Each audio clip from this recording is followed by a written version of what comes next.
Olá pessoal, aqui é o professor João Mateus. Nesse momento estou me dirigindo a vocês, meus alunos do 9º ano da Escola Gonçalves Dias, ok? Relativo então ao bloco 1 e também o bloco 2, que vai estar chegando para vocês logo mais, tá? Então nós fizemos uma sondagem relativa à industrialização brasileira, ok? Com relação aos textos, aqueles que puderem fazer a anotação, é sempre bem-vindo, né? Passe para o caderno, faça lá, ajeite bem direitinho, organiza o caderno, perguntas, respostas e o que puder também colocar com os textos, coloque. Se houver, no 9º ano tem os textos um pouco maiores. Se puder, tá? Fazer um resumo disso ou escrever em parágrafos aquilo que foi compreendido com relação a cada item dos textos é extremamente importante para uma boa organização do material, ok? Estou acompanhando, estou recebendo o material da supervisora Bárbara, ok? Então tá chegando tudo para mim, tá chegando tudo. Vocês estão batendo a fotinho lá das atividades, estão chegando para mim e eu estou fazendo as avaliações, a minha pastinha no computador com anotações de todo mundo, nomezinho por nomezinho, o que está sendo feito. Tranquilo? Continua assim, continua enviando. Faça as atividades, manda para Bárbara e ela envia para mim, tá? E eu estou organizando tudo. Com relação então ao bloco 1, industrialização brasileira, sendo sondagem, item inicial, tá? Que vem ali em cima, já no texto tá grifado em negrito a palavra industrialização tardia. Duas palavras, industrialização tardia. Por que isso, né? Esse é um ponto-chave com relação à industrialização brasileira. Ponto-chave. Por quê? O nosso país é dito como tendo uma inicialização, né? O start da indústria brasileira, ele se deu muito tarde. Tarde quanto? 200 anos após o início da Revolução Industrial lá na Inglaterra. Tá? Localizando a Inglaterra dentro da ilha, né? Reino Unido, a Inglaterra sendo o principal país do Reino Unido, a Grã-Bretanha, ok? Pertencente, então, ao continente europeu. Segunda metade do século XVIII se inicia a Revolução Industrial. Então nós vamos ali, segunda metade do século XVIII, século XVIII vai de 1701 a 1800. Segunda metade do século XVIII a partir de 1750, ok? Então se deu a Revolução Industrial na Inglaterra, na Europa, né? Lá pelos anos de 1750 com o desenvolvimento de uma tecnologia que foi a máquina a vapor, onde aí então começa a ser substituído o trabalho braçal pela máquina que começa a fazer os produtos, né, em larga escala. Logo em seguida, no mesmo continente, o continente europeu, nós vamos ter, já na Europa continental, não mais na ilha, nós vamos ter a França, nós vamos ter a Itália e nós vamos ter a Alemanha como países que logo em seguida, após a Inglaterra, também começam a desenvolver essa questão da Revolução Industrial e suas indústrias, tá? Pela proximidade, né? Pelo fácil fluxo das pessoas entre os países no continente europeu. Então esse conhecimento rapidamente atinge a outros países também. Enquanto isso, o Brasil, lá em 1750, totalmente rural. Brasil 1800, rural. Brasil 1850, rural. Brasil 1900, adivinha? Rural, né? E essa indústria, o princípio do conceito de indústria vai chegar ao nosso país sendo trazido aqui dentro no conhecimento de quem? Dos imigrantes que vieram para cá, né? Então, os imigrantes que vieram para o nosso país, lá no final do século XIX, aí vamos ter início e final, né? Nós vamos ter ali os alemães aqui em 1824, por exemplo, vieram para o Brasil, os primeiros grupos de alemães já vieram com esse conhecimento de indústria, ok? 1875, os italianos chegando ao Brasil.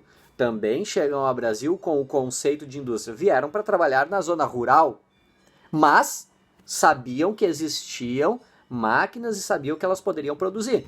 Não é à toa que aqui em Carlos Barbosa, na Serra Gaúcha, nós temos uma das maiores empresas do mundo do ramo do aço, por exemplo, e que faz, né, ferramentas, iniciou fazendo apenas ferramentas, que é a família Tramontina, os italianos, ok? Vendem para o mundo inteiro os seus produtos. Os produtos Tramontina são vendidos em todo o globo terrestre, praticamente. Grande empresa nossa, brasileira, mas, né, com um conhecimento italiano, um conhecimento imigrante. Tá? Aí nós vamos para a questão dos alemães também. Maior parte das indústrias do Rio Grande do Sul e também do Brasil vai ter sobrenome italiano e alemão, a grande maioria. Tá? Nós vamos ter aqui então, em Sapucaia do Sul, por exemplo, a Gerdau, né, a família Gerdau, que faz a transformação do minério de ferro, em barras de ferro, por exemplo. Tá? E aí nós vamos para uma outra questão, que está descrito no texto. A nossa indústria brasileira, né, que surge 200 anos depois da Revolução Industrial, então faz a conta aí de quando que surgiu, a gente vai partir ali para 1950, basicamente. Isso quer dizer que é algo muito recente, muito recente. A minha bisavó não conheceu... viveu a vida inteira como zona rural, as cidades eram totalmente rurais há bem pouco tempo atrás. A indústria está na nossa vida há pouquíssimo tempo e nós, né, as pessoas aqui no Brasil ainda estão se adaptando a ela. Nós ainda estamos aprendendo a trabalhar com a indústria, ok? Então nossa indústria ela é chamada de indústria de base. A indústria brasileira, indústria de base. Por quê? Porque ela não é de alta tecnologia. Ela não tem muito incremento tecnológico, muita ciência, muita tecnologia na nossa indústria. A nossa indústria ela é de base porque ela também lida com produtos de base. Aí nós podemos citar como indústria de base as indústrias extrativistas.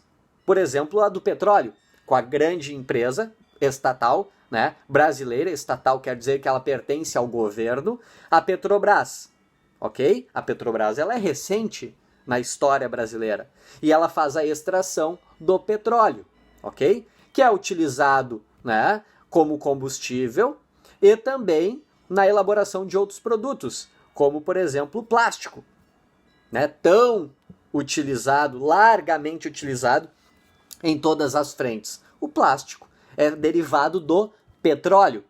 Então precisa haver a extração do petróleo, né, o refino desse petróleo, ir para as refinarias, por exemplo, aqui de Triunfo, que nós temos o polo petroquímico, o terceiro polo petroquímico do Brasil fica aqui em Triunfo, na cidade de Triunfo, aqui próxima.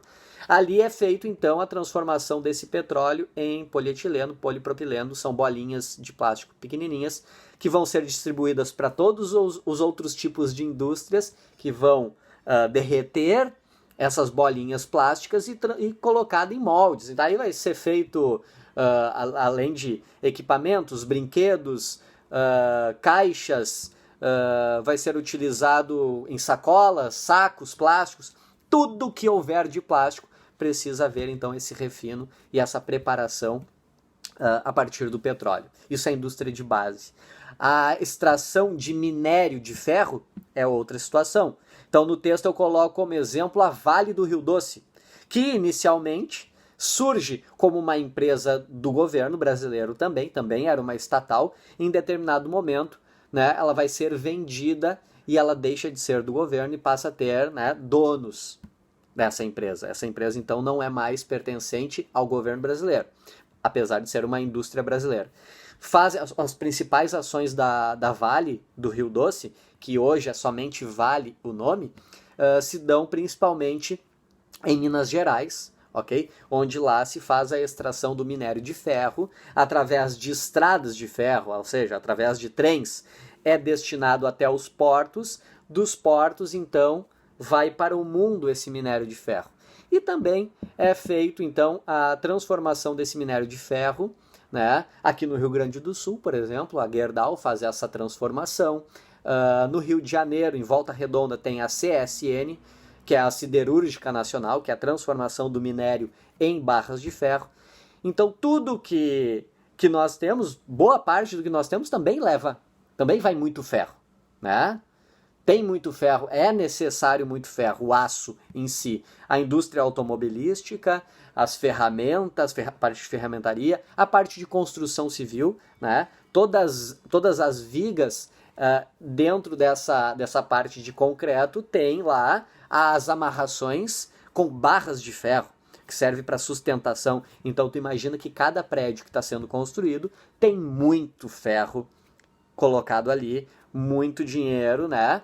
Gasto com ferro, um dos minerais hoje mais caros, né? Porque existe uma demanda muito grande, a China está comprando muito minério de ferro, e esse valor do ferro internacionalmente ele é regulado internacionalmente através do dólar, tá? Então hoje, nos dias de hoje, está com um preço elevadíssimo a tonelada do ferro. Então tá difícil para nós construirmos, por exemplo, a gente vai construir uma casa, né? Alguma coisa que vai ter ferro na composição, e nós estamos pagando bastante caro por essa barra de ferro que estamos colocando, ok? Então veja aí, nós temos uma indústria tardia, correto? Nós temos uma indústria de base, que é a base, não são produtos de alta tecnologia, não somos nós, não é o Brasil que produz tecnologia, por exemplo, de um smartphone.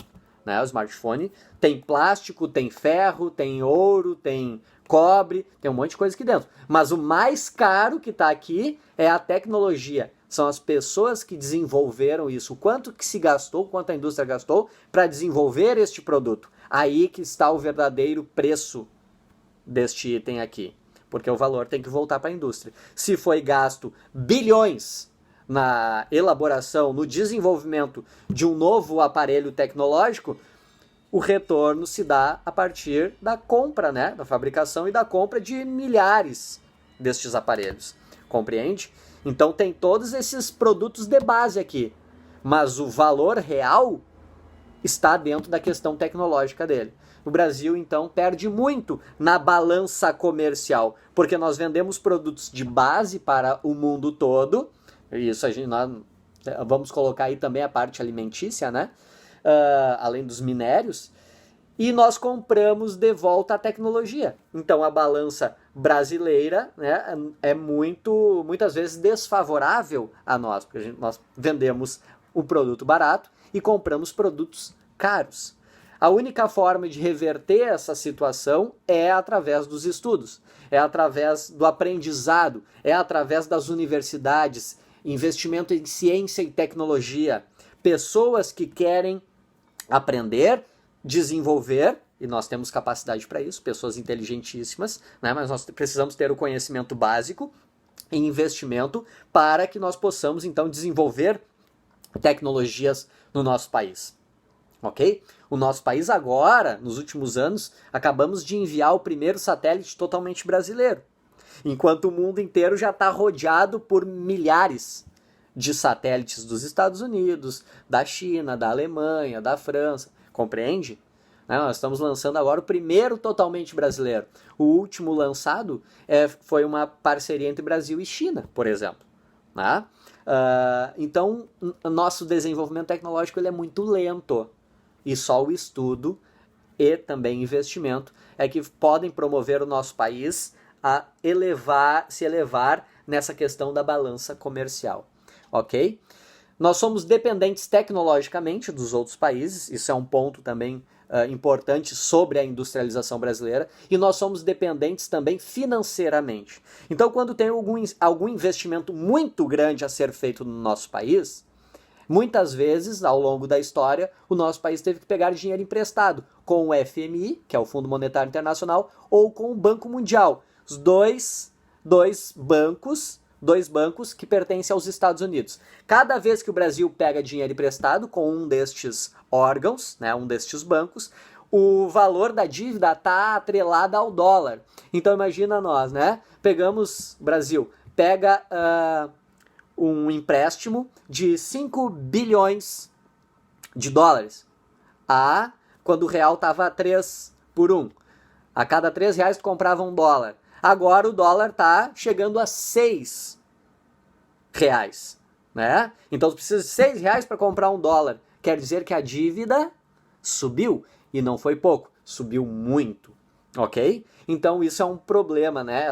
Essa questão cambial também é um problema para o nosso país. Pegar dinheiro externo é um problema muito sério, tá? Mas nosso país acaba muitas vezes teve que fazer muitas vezes essas ações, né? Por não ter dinheiro interno, entre aspas, para ser investido em grandes projetos. O que seria um grande projeto? A construção de uma hidrelétrica, por exemplo, é um grande projeto. A construção de uma usina nuclear. Nós temos 3 usinas nucleares que ficam no Rio de Janeiro. Para a construção disso precisa de muitos e muitos bilhões, talvez trilhões, né, de dólares. Então isso muitas vezes vem de empréstimo estrangeiro, ok? Manda tua dúvida para a Bárbara, ela passa para mim quando houver. Copia